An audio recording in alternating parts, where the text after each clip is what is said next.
এই কারণে আমি 6 মাস ধরে ভাবছি সরল গঙ্গা ডার্লিং তো কি বাপ করেছো মনি ঋষির কাছে যাওয়ার কারণে আজ 6 মাস গঙ্গার মনে একটা বদলিয়ে ভাসত সেই কথাটাই আমাকে বলতে হবে সুন্দরী কন্যা কালে বলি বাবা ওই মনি ঋষির কাছে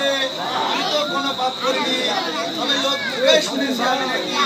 একটু মনি ঋষির কাছে অন্যায় স্বামী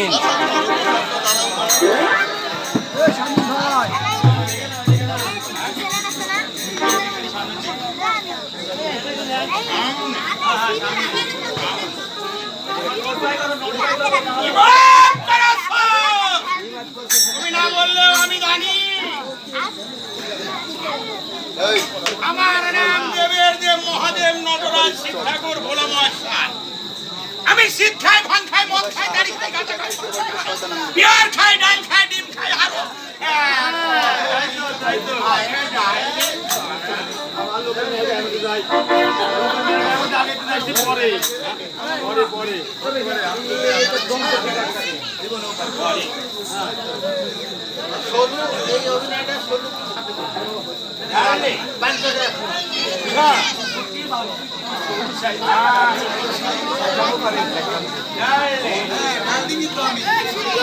মনে রেখে কাছে কি পাপ করেছো যার কারণে তোমার মরণ হয়ে গেল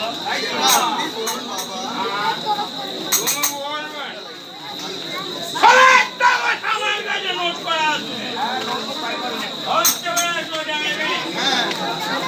মনে রেখে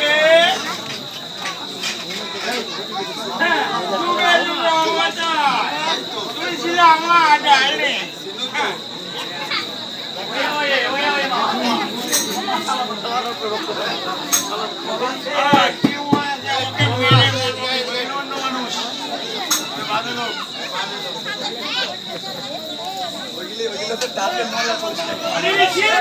কি পাপ করেছিলে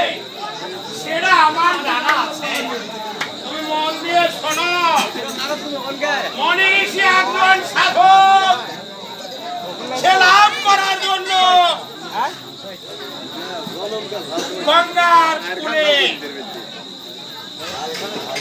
হ্যালো একটা বড়ই গাছের চারার নিচে 12 বছর বসেছিলেন সে সাধক সিদ্ধি করার জন্য লাভ করার জন্য সে কোনো দানা জল প্রাণ না করে ভগবানের নাম জপেছে আর ওই বড়ই গাছে নিচে ছিল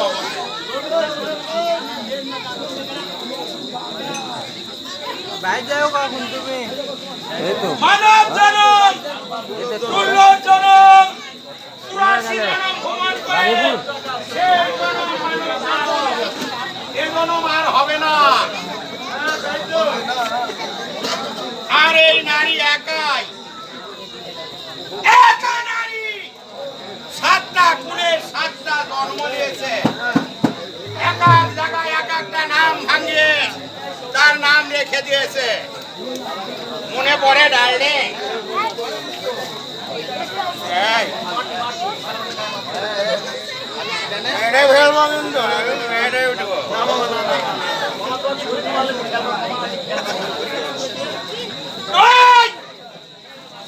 তুমি তোমার যখন এমন এক ঘরে জন্ম নিয়েছিলে তোমার শরীরের বোধ বেড়ে যায় যখন শরীরের বোধ বেড়ে গিয়েছিল তুমি দাসী বান্ধে সখীগণ লোকজন সঙ্গে করে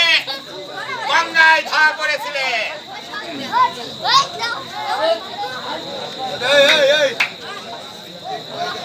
নদীতে গিয়ে থাকোই খেলে তোমার শরীরের বোধ যখন থেমে যেত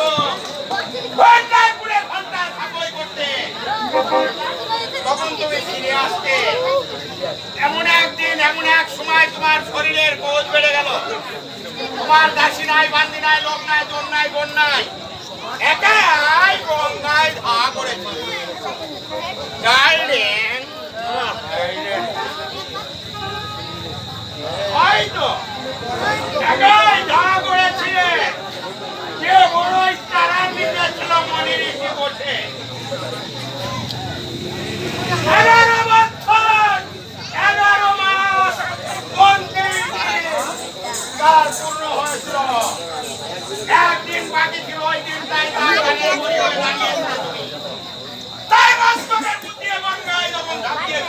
তোমার পদর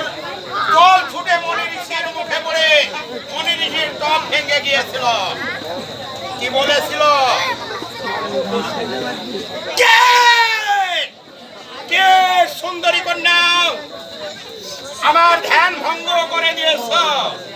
আমার যে ধ্যান ভঙ্গ করেছো তাকে 6 মাস গঙ্গার জলে ভাসতে হয়। তাই তো আজ 6 মাস গঙ্গার জলে তুমি ভাসতে ভাসতে পর্যন্ত মনে পড়ে ডার্লিং। সাগর কানাইলো রে পতির আমার ঘরে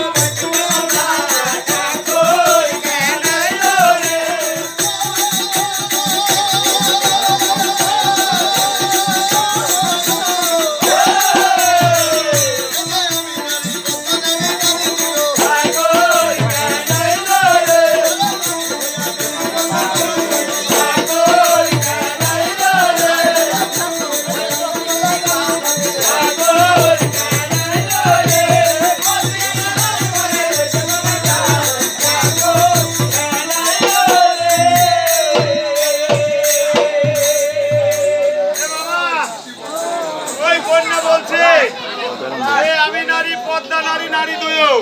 নারী হইয়া নারীর প্রতি নৈরাশ কেন?